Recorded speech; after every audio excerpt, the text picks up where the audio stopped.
Johnny Mac with your daily comedy news. This is exciting from the Laugh Button. Eddie Murphy's return to stand-up, which we've been waiting for 40 years now, Eddie. Eddie Murphy's return to stand-up will be chronicled in a new documentary. Even though he hasn't performed stand-up on stage since the 80s, sort of kind of true. He's done like minor appearances here and there. He hasn't done a full thing, but he's done, sort of stand-up. Anyway, even though he hasn't performed stand-up on stage since the 80s, he is consistently revered as one of the all-time greats. John Davis and John Fox, who have worked with Murphy in the past on Dr. Dolittle, Dr. Dolittle 2, Daddy Daycare, Norbit, and Dolomite Is My Name, spoke with Collider about the new documentary. They told Collider, the thing that John and I are really excited about, we're shooting a documentary right now about Eddie Murphy. We've made 5 movies with Eddie. We love and adore him. I love it. I love him as a person. I love him as a performer. We love and adore him. Got it. And we're doing his last stand-up with him. It's going to be the last time he does stand-up. It's going to be called The Last Stand. And we've been working on that for 2.5 years. Davis said there's already been hours and hours and hours and hours of footage shot with him talking about his early days in the business, his perception of comedy, people who influenced him, understanding what the life of a stand-up is, what makes him different from other stand-ups. It's really cool, interesting stuff. To be able to be that close to comic genius is really one of the great benefits of being in the business for me personally. The Laugh Button says, it remains to be seen whether this will be a standard 2-hour documentary or a multi-part docuseries. They added they will be producing Murphy's return to the stage as a special in addition to the documentary. I know I personally have been waiting for the return of Eddie Murphy. I don't see how he could possibly live up to the hype, although his SNL appearance kind of did. But to me, this would be like the Beatles reuniting in, say, 1979. Could they really live up to it? Or if they had all lived, it's more like the Beatles reuniting, let's see, 1980, it's been 40 years. So this would have been like, the 2009 reunion of the Beatles. Could they have lived up to it? Probably not. From The Guardian, let us be clear, heckling used to be okay. Joe Brand said, you either got someone throwing up at your feet or subjected to abuse. To crack it meant that you could cut it as a jobbing comedian. Heckling was once a stand-up rite of passage, the thing that set comedy apart from the snootier art forms. Theater and opera had cachet and small, well-heeled audiences. No one took comedy seriously. It was the art of the people, and the people were expected to get involved. But The Guardian says, let us be clear again, this is no longer so. Comedy has muscled its way to respectability, and heckling has been elbowed aside. Patton Oswalt said, hecklers don't make a show memorable. They prevent a show from being an effing show.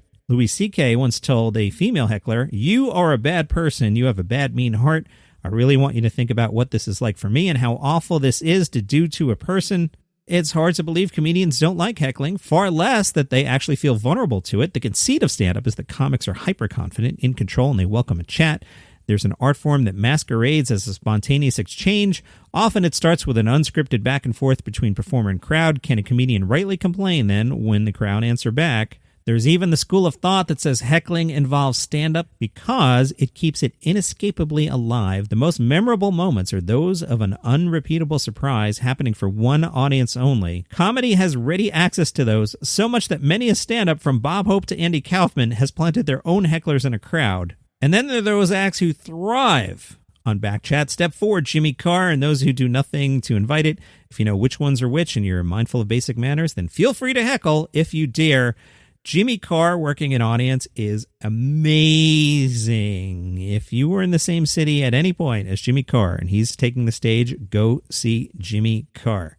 But yeah, at a normal show, don't heckle, you morons. From Forbes, they spoke to Roy Wood Jr. and they were like, hey, Roy Wood Jr., I read once that you said that comedy was a form of journalism. Can you explain that further? Roy Wood Jr. said, I think comedy is one of the most effective forms of journalism. Not every comedian is a journalist, but if they want to be, they have the people's undivided attention. They're able to deliver a perspective or truth in a way that most people wouldn't consider or wouldn't have even thought about getting it that way. If comedy was for real journalism, I think Chris Rock would have already won a Pulitzer Prize. Cat Williams, too, if we're really keeping it at a buck. Cat Williams can talk about something that's political and turn around and talk about his fur coat, so he can mix things up. But yeah, I really do think comedy is one of the best forms of journalism. Bruce Campbell is joining the cast of AP Bio for its upcoming 4th season on Peacock. AP Bio is like a perfectly fine show. I'm not subscribing to Peacock for it. They've got a couple things. Like Lady Parts was fine, but I'm not subscribing to Peacock for it. AP Bio was fine, but I'm not subscribing to Peacock for it. Now, Bruce Campbell, I met Bruce at Comic-Con one time, and I took a picture with Bruce. I'm not leading man handsome. I'm also not like the worst troll you've ever seen.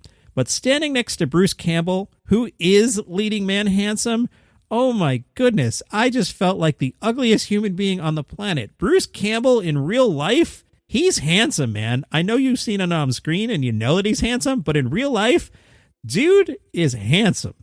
I just look like a troll. He'll be on AP Bio. He'll play the father of Glenn Howerton's character. Oh yeah, Patton Oswalt's in AP Bio. I forgot about that. This thing's invisible because it's on Peacock.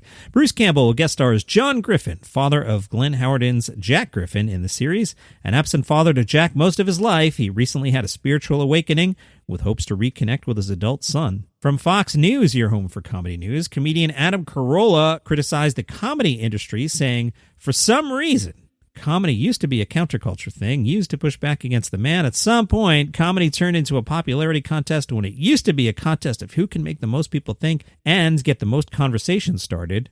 He feels that a lot of comedians these days are fixated on Donald Trump. The man is not Donald Trump. The man is Gavin Newsom, Eric Garcetti. The man is the mayor of L.A., and nobody wants to push back against the actual man who's running your life. Trump's somewhere in Florida golfing right now, and he's not in charge of you, mask mandates, or anything else." Corolla said, "If you live in Hollywood and you're going to be conservative, then you shall be punished. The question is, to what extent can they punish you? I have my own podcast. I write books. I make documentaries. I go on tour. I play clubs and theaters. So it's a little tough to pull the plug for me. If I just work for the Disney Corporation, then I would absolutely be punished. Now, none of my documentaries make it into Sundance, which is the biggest film festival in the world, so I'm punished that way. But it's a small price to pay for speaking your mind." Today's Daily Comedy News is brought to you by the Palace Intrigue podcast. That's a short-form podcast that I'm the head writer for.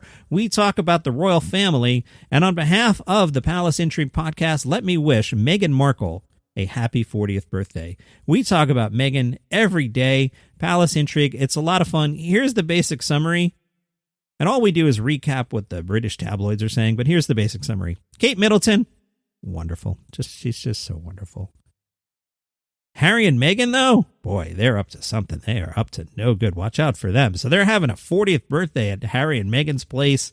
Oprah Winfrey's party planner is putting together the party. Because, you know, Harry moved to the States to be private, and the best way to stay private is to go on Oprah or start a Spotify podcast or write 4 books or have Oprah Winfrey's party planner throw a party for your wife's 40th birthday. Those are great ways to stay under the radar, Harry.